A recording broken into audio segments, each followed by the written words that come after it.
Hey, how's it going? Thanks for joining me on this video. What I want to do is basically go down memory lane with a little bit and just share a really cool personal story of mine.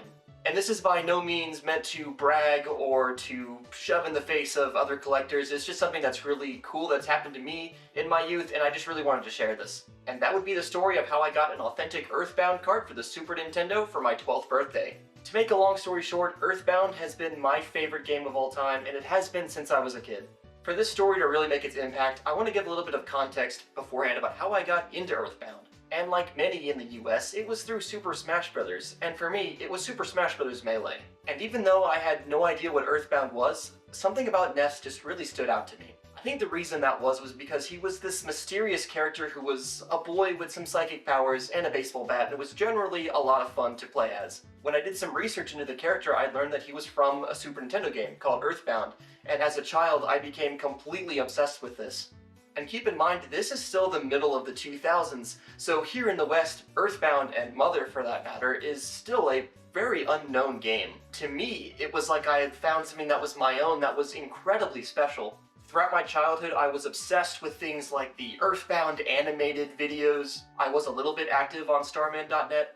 I had combed over the entirety of Chugga Conroy's first EarthBound Let's Play several times. And I was pretty much always listening to EarthBound music, especially the Mother vocal album. When EarthBound finally did re-release on the Wii U in 2013, it was something to celebrate. I remember writing "EarthBound is coming to the Wii U" on my 5th grade chalkboards and things like that, just being completely excited about it even though nobody had any idea what I was talking about. And so with all of that, let's go back to October 2013.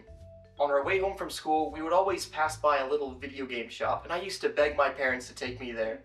And this was a little video game shop known as Play Again Classic Video Games in Corpus Christi, Texas. Now there were 2 stores, and unfortunately they're both closed now. But Mom and I went to the store, and I've got to be honest, this was an extremely exciting event.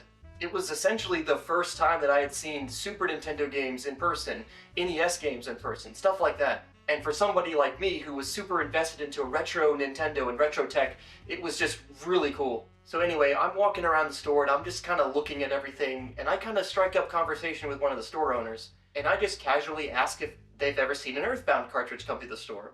And here I am, like an 11-year-old kid, just asking this guy about EarthBound, which at the time had just been re-released. I often think, you know, what was that guy thinking at the time? Was he impressed that I knew such a thing? Did he think that was kind of cool, that I was such a young kid just passionately talking about this game?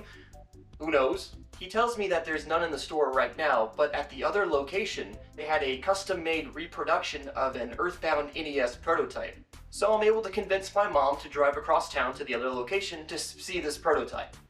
I managed to find all these images through their now dead Facebook page. I remember it being a lot more organized and having a much better selection of titles. I was actually super excited to even find images of the store because I thought it had closed down and there was absolutely no documentation at all. The guy at the counter asks me what I'm there for, and I mention, hey, I was told that there was a reproduction prototype EarthBound cartridge. And he goes to the rare games in the case and pulls out the NES card, featuring a custom label. And in fact, the cartridge in this photo is the very same cartridge that I saw as a child. According to the image, it looks like it arrived sometime early in the year and they just happened to still have it whenever we visited in October.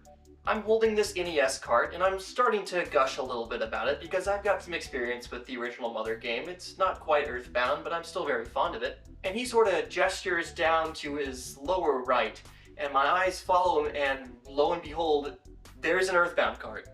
I can pretty much remember how I felt seeing that in person. It was incredibly exciting for me. And then the guy actually lets me play test it. And he actually does hook it up to the TV right beside the desk and gives me the controller and lets me play. And there was a save file in it, and it was right in the middle of ONET. And so the sharks were all spawning by the arcade, and as a child I thought, oh, I know exactly what I'm supposed to do here. And so I start fighting against sharks, and then I eventually make it into the arcade, and I face off against Frank. Little did I know at the time, but my mom has started to go talk with the store owner a little bit. My mom definitely noticed that I was just really excited playing this game, and she knew that my birthday was coming up. It comes up in November, and so she thought it would be a really nice gesture to buy it for me. And so she comes over to me while I'm still in the middle of fighting Frank, and she just tells me, hey, I just bought it. And I probably couldn't tell you how shocked I was to hear something like that. And on top of that, she bought a console for me to play it on. This is one of those retro consoles that can play Super Nintendo and NES games. It's called an FC Twin by Yobo, I believe. I still have it. I no longer have the controllers, but I just wanted to throw it in this video because it's part of the story. And to complete the details for the story, this cartridge was $270, a little bit high for the time in October of 2013, but nothing like it is right now. And that said, it's a really good condition cart. There's some scratches here and there, as well as some scuffs, things like that, and just for the sake of making it my own, I put my initial on the back. And even though at first it kind of damages its value, I think it was just necessary for me to do, you know, to make it my own. And like I mentioned, my birthday was still coming up, so when we got home, this, as well as the console, went into a bag and was hidden in our house for about a month. And I must say, it was a little bit agonizing knowing that I had it, but couldn't quite play it. And a month later, I turned 12 years old, and then I spent the rest of the week pretty much beating the game. And obviously, since this came out, EarthBound has been re-released a handful of times. You know, it was one of the SNES games that was made available on the new Nintendo 3DS XL Virtual Console, and somewhat recently, both EarthBound and EarthBound Beginnings, which I still kind of forget was officially made available on the Wii U Virtual Console. Both of those games are now accessible on Nintendo Switch Online, and I'm just really excited that it's something that's so accessible to so many people today. Once again, I don't share this story to brag in any way, I just wanted to share a really personal and special story about one of the games in my collection. Never once have I taken this for granted. To this day, I am incredibly thankful for the privilege of owning one of these, and thankful for the generosity of my parents. It's just one of those things that I am never going to forget. And with that, thanks so much for joining me for the story, and I will see you next time.